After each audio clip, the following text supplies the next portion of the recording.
at 235 pounds, Dirty Daddy Chris Dickinson!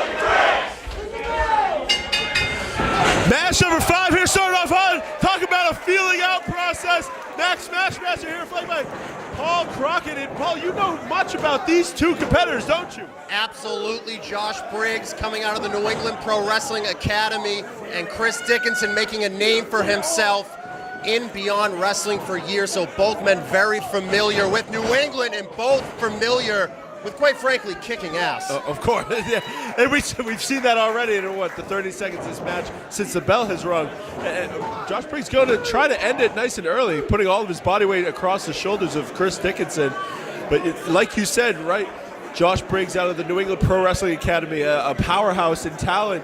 I am one of the trainers there. And Chris Dickinson making a name for himself all across the country of just beating people up and not making any friends. Josh Briggs here in Limitless called out someone for a fight, and quite frankly, he got the guy that I would not want the most in Chris Dickinson for that first fight. So he wanted to put his feet to the flame. He got it. Whoa, turning it right over into a gut buster. He went up for a back suplex, turned him right into a gut buster, and Chris Dickinson rolling to the outside looks very hurt. I don't think that's what he wanted to do, but nonetheless, it was very effective. Yeah, if you come down onto a knee from that high, it's gonna hurt. And we got a little bit of a goozle action out on the apron there.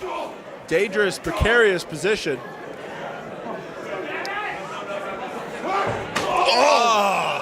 Oh, Max, I felt that in my soul. Yeah, I felt it in my heart. Able to come off and doing a nice diving DDT onto Josh Briggs, cutting the big man down to size. But Chris Dickinson, people don't really understand. He has a very acute martial arts background, and those kicks are brutal. You can hear the thud just travel through the body of Josh Briggs. It's like a baseball bat when he hits you with those kicks, and he's all about that hard body karate, idolizing men like Jean-Claude Van Damme coming up when he was younger. What's he got on here, though? He's learned from them. He's putting on a little bit of a technical skill there. He had what's known as a figure 7. He was pushing down on the toe as well, really trying to hurt the knee and maybe cut him down to size like we mentioned earlier. If you watch Chris Dickinson, you might just think, all right, he goes in there and he hits really hard, but no, this guy is a master at picking you apart as well. Yeah, he is not a dumb competitor by any means. And as you can see, he's doing his game plan. He wanted to take Josh Briggs out of his comfort zone, and he has him right there, right where he wants him. Over the years and Beyond Wrestling, he's faced a who's who as far as the professional wrestling world.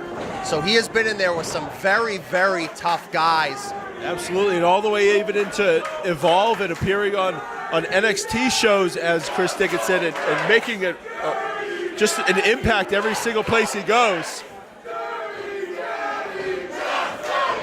But it's funny, this crowd is completely torn between the two.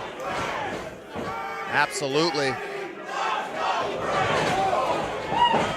I know that these two have some great admiration for each other, but Josh Briggs has a lot to prove, not only to the fans of professional wrestling here in Limitless, but to himself, and he's going to throw that admiration out the window to get this win. And we've seen that Josh Briggs likes to apply a lot of backbreakers. He likes that scoop-up backbreaker he just did. He also likes his finishing maneuver, which is a choke slam into a double knees. He likes to call the M5, but Chris Dickinson has attacked the knees from the start of this matchup, and how is that going to affect Josh Briggs?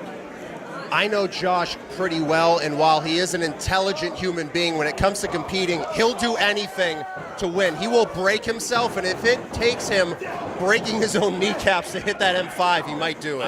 I totally agree, but at what point does he not able to come back and maybe gets a loss on it, a blemish on his record here at Limitless Wrestling? Well, if anybody's going to be able to do the proper damage to that knee, it's going to be Chris Dickinson. Yeah, you can see Chris Dickinson like a canine unit just attacking that leg, just grabbing onto it earlier. Oh, what's it?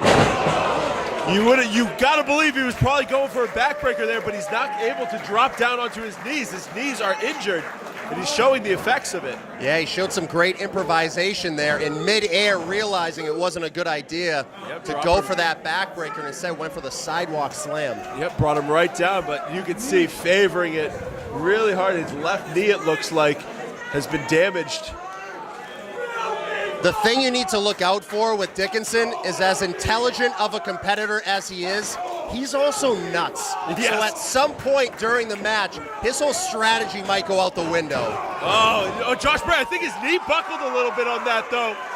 He wasn't able to stay up on his feet. You saw it bend at a really odd angle, and like you said, yes, Chris Dickinson is a crazy person, but genius and psychopath are walking a fine line between the two. Yes, so. it is very close for Chris Dickinson in that regard. Yeah, Josh Briggs, there's been some damage done.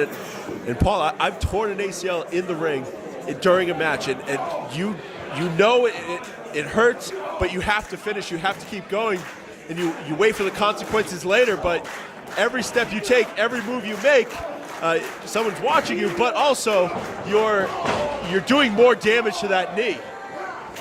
Well, forget about the knee, because Briggs' head just got rocked by that high kick from Chris Dickinson, and that's also what makes him so dangerous. Absolutely. Just when he's targeting the knee, he'll go somewhere else, and he just went into the crowd. Yeah, and you notice the ropes here on this very night have been stretched out a little bit, and Chris Dickinson went for that springboard, but there was a little bit too much give, and it allowed for that 1 second for Josh Briggs to come across and just nail him with that big boot.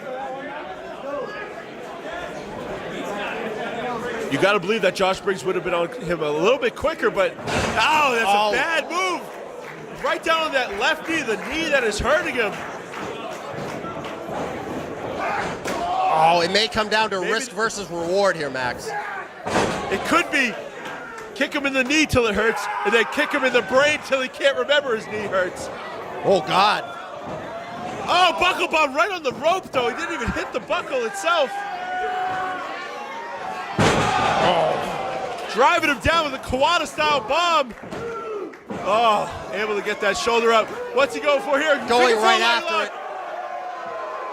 And this is the intelligence that we talked about earlier. Notice the leg that is straight, the leg that is taking all the pressure is the left leg of Josh Briggs. But the height advantage that Josh Briggs had coming into play there, able to get the ropes. Yes, this is a 16-foot ring here and able to just anywhere reach those ropes. But the damage very well may have been done. Referee Kevin Quinn checking if Briggs can continue here. He can't even get to his feet. Oh, right on the hamstring.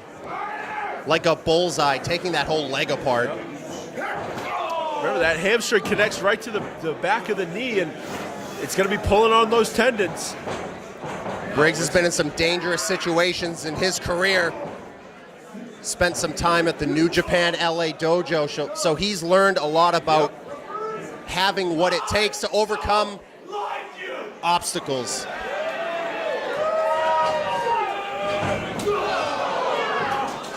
He keeps bracing everything he does. He's right-handed, obviously, so he has to put pressure on the left. He flips him around, goes for the knee. No! Oh, dragon through leg whip. Oh, he crumpled. His knee went in about 4 different directions. His ACL may be torn. His knee just... I can't believe he's standing up. The Don't adrenaline. do it, Josh. Oh, he hit it. The F5. Is he able to do it, though? He couldn't get all of it. What? He could not. He could not get all of the M5. It must be that knee not being as strong as it usually is for that M5. And you're right, Max. I don't think he was able to get all of it. He's favoring his legs, so I don't think he was able to get it up, get the point of those knees into the back like he likes to, and he just didn't give it enough effort. And not for lack of trying, he's just hurt. And now this is a position he never finds himself in. Once he hits that M5, it's over. So psychologically, he might be rattled too. I think maybe once I've seen anyone even kick out, maybe after 3, I possibly AR Fox, but geez, what an unbelievable matchup that we're seeing here. Chris Dickinson able to kick out of the M5, not an easy feat.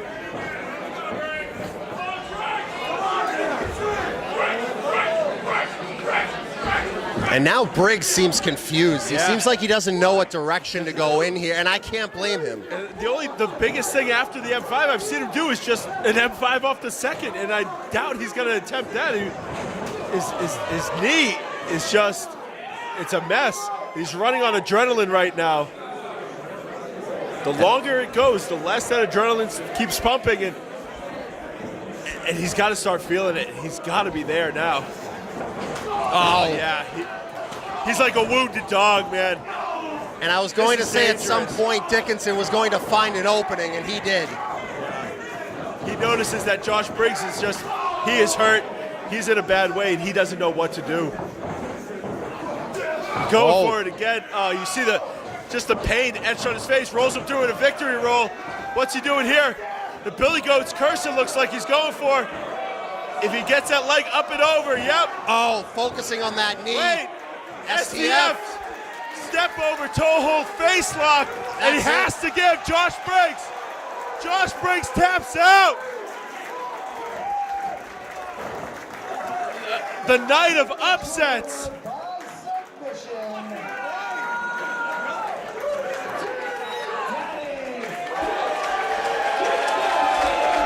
Perfectly executed game plan by Chris Dickinson.